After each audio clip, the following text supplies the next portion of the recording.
तो मैं अभी सभी अपने साथियों को सुन रही थी। अपने अधिकारों की हम बात करते हैं,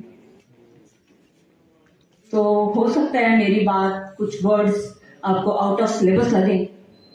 the most exploited class is journalist. आज की तारीख में हमारा ही एक ऐसा वर्ग है जो सबसे ज्यादा शोषित है, चाहे हमारे जो पब्लिकेशन हाउसेज हैं,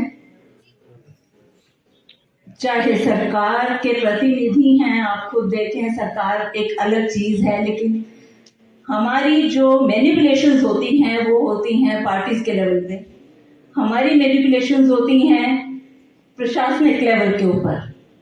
और अभी एक साथी बता रहे थे कि टांग खिंचाई, तो मैं एक थोड़ा सा मेरा यहाँ वर्जन डिफरेंट है कि टांग खिंचाई को क्यों ना करे,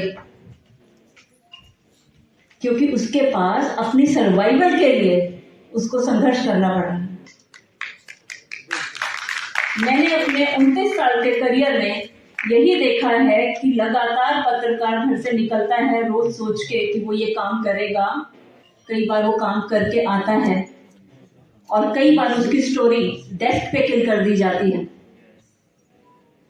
डेस्क पे किल हो गई, ठीक है। और आजकल एक ट्रेंड आ गया है कि मैं पत्रकार को फोन करके मिलके, आमतौर पे कहा जाता है, मैं खुद एडिटर हूँ इस वक्त, मेरे रिपोर्टर्स, मेरे फोटोग्राफर्स मुझे बताते हैं कि मैम फला इंसान का फोन आया था, वो स्टोरी लगी, मैं ऊपर बात कर लूंगा। ऊपर बात करने का क्या मतलब? क्योंकि हम करने देते हैं ऊपर बात, हमारी वेस्टेड इंटरेस्ट हैं। तो मेरी तो यही रिक्वेस्ट है कि एटलीस्ट हम एक आवाज जो, चलिए मैंने आज पढ़ा सोशल मीडिया के ऊपर कि हमें पंचकूला में एक प्रेस क्लब चाहिए, जरूर चाहिए, बिल्कुल चाहिए। अभी ज्ञान जी आने वाले हैं तो मैं उम्मीद करूंगी हर पत्रकार इस बारे में बात करेगा। दूसरी बात इंपॉर्टेंट ये है कि जर्नलिस्ट, मैं देखती हूँ यंग लड़के हैं, काम कर रहे हैं, तो क्यों नहीं लेना, आप मुझे ये बताएं। फिर हम एक दूसरे को ये बताने लगते हैं। मैं रोज सुनती हूँ, क्योंकि उठती बैठती हूँ सबके बीच में, रोज सुनती हूँ कि अपनी मर्यादा में रहो, या ये कोई पत्रकारिता तो नहीं। मैं आज आपसे ये कहना चाहती हूँ कि पत्रकारिता का कोई अंत नहीं है, इसका बहुत बड़ा विस्तार है। और मैं ये आपसे ये रिक्वेस्ट भी करूंगी कि आप टाइम टू टाइम यूनियंस और एसोसिएशंस, इनसे रिक्वेस्ट करूंगी कि आप टाइम टू टाइम पत्रकारों की वर्कशॉप्स लगाया करें, क्योंकि उनको पता हो।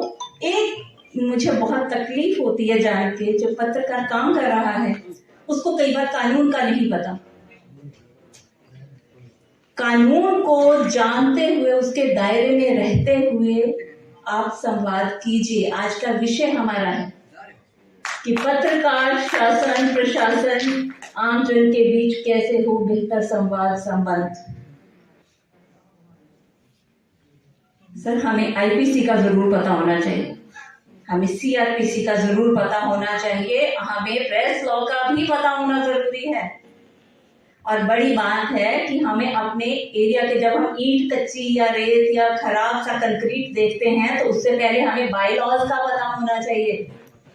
हम तब लिखें, ना कि हम नेगोशिएशंस में आ जाएं।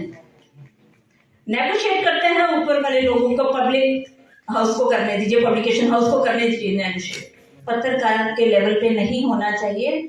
आज मैं आपसे एक बात शेयर करते हैं, जमाने में कईयों को याद होगा, तो डॉक्टर साहब से मैंने पूछा, मैं कहा डॉक्टर साहब आपका ये पत्रकार ये पैसे मांग रहा, ओपन बात है जी, हमारा अपना मंच है, हम कुछ भी बात कर सकते। तो उन्होंने मुझे कहा कि बहन जी मैं कोई बात नहीं करने। तो मैंने कहा क्यों? कहते हम इनको देते क्या हैं। बहुत तकलीफ होती है ये बातें सुन के कि हमें मिलता कुछ नहीं। वेज बोर्ड लागू है, उन्होंने नई कंपनी शुरू करनी, एक अखबार ने कह दिया मैं ये एजेंसी समाज के नाम से एजेंसी चला रहा हूँ, दूसरे ने कह दिया कि मैं दूसरी पब्लिकेशन चला रहा हूँ क्योंकि मैं वेज बोर्ड लागू करूंगा ही नहीं, मिनिमम वेजेस मिलती ही नहीं है, एक पत्रकार 5-10 हजार में काम कर रहा है। और हम जर्नलिस्ट वेलफेयर की बात कर रहे हैं। हमारे पास सिर्फ एक अधिकार है जो सबके पास है, right to freedom of speech and expression. इसके अलावा कुछ नहीं, आप खुद जाने।